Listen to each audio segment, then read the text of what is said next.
Bhrigu was one of the Saptarishis. He looked into the future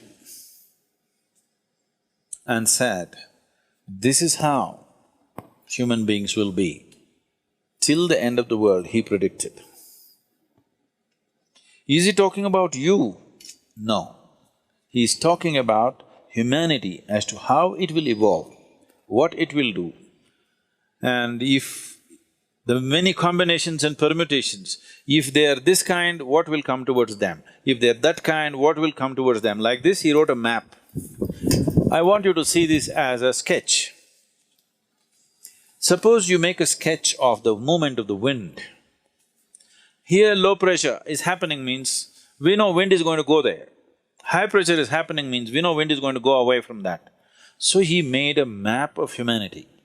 Human consciousness, if it's like this, he will move here, he will move into this kind of womb, he will attract these kind of things, this will happen, that will happen, like this elaborately he went into the whole thing. So Bhrigu Samhita this was called, this is a map of human consciousness till the end of this solar system.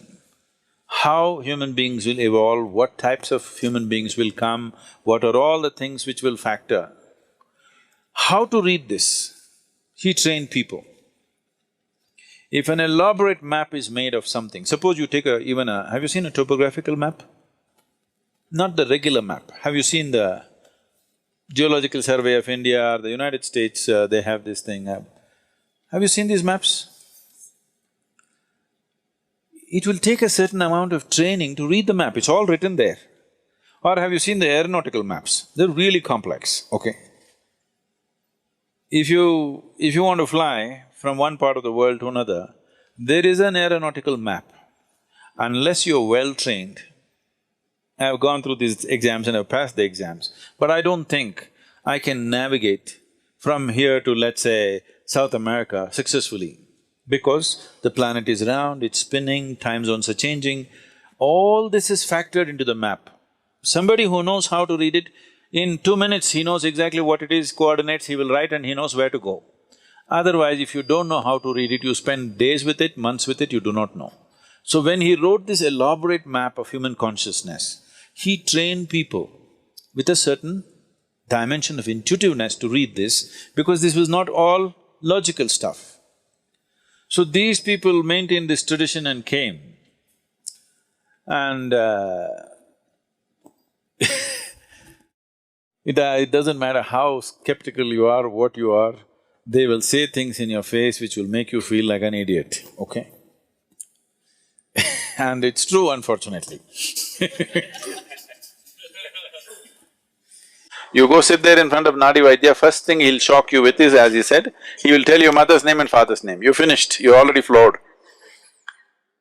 Because you've gone from somewhere. It doesn't matter. If you are from some other country, he will tell the first letter, he may not know that you're a Susanna or you're a Tanya, he may not know. He will say, your name starts with T. Just like that. Because he's not looking at your background or your future, nothing. He's just reading a map. By reading the map, he's saying, okay, this is the temperature, this is the elevation, this is that. But it's an intuitive map. Unless he's in a certain state, he cannot do that. So always it should happen around the temple. Vaideshwaran temple is made for this purpose, and it generally happens around that. Now for commercial interest, they're moved everywhere. It may not be as effective, but there are some who are bang on. But if you're on the spiritual path, he will refuse to predict your future, if he's a genuine one, always. So if you go and if he tells your future, that means you're still not on.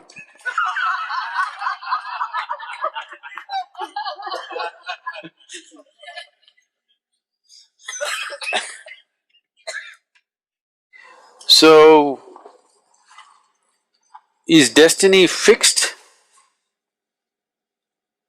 Destiny is not something that's fixed by somebody, it is your own karma.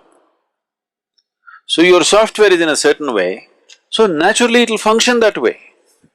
Suppose you have a certain type of software on your computer, whatever you do, it'll do the same thing, isn't it? But can I smash the computer and stop it? I can. But still if you turn it on, the same hard drive, same thing will come on in a new computer. So if you want, I'll tell you, if I tell you you live for 80 and you jump off the mountain today, new computer will buy for you sometime later, but same hardware, same software rather, same thing will happen, nothing new. So they're looking at that aspect of life and trying to interpret it in physical terms, which is an interpretation, where there could be mistakes, always. That interpretation may not always be right. But the reading, the fundamental reading, what is the altitude, what is this, what is that, is correct. How to interpret it is the expertise of an individual person. Not everybody can interpret the same way. So this whole science developed Bhrigu Samhita, but if you're on the spiritual path, they'll refuse to say because no reading for you. You don't belong in that range.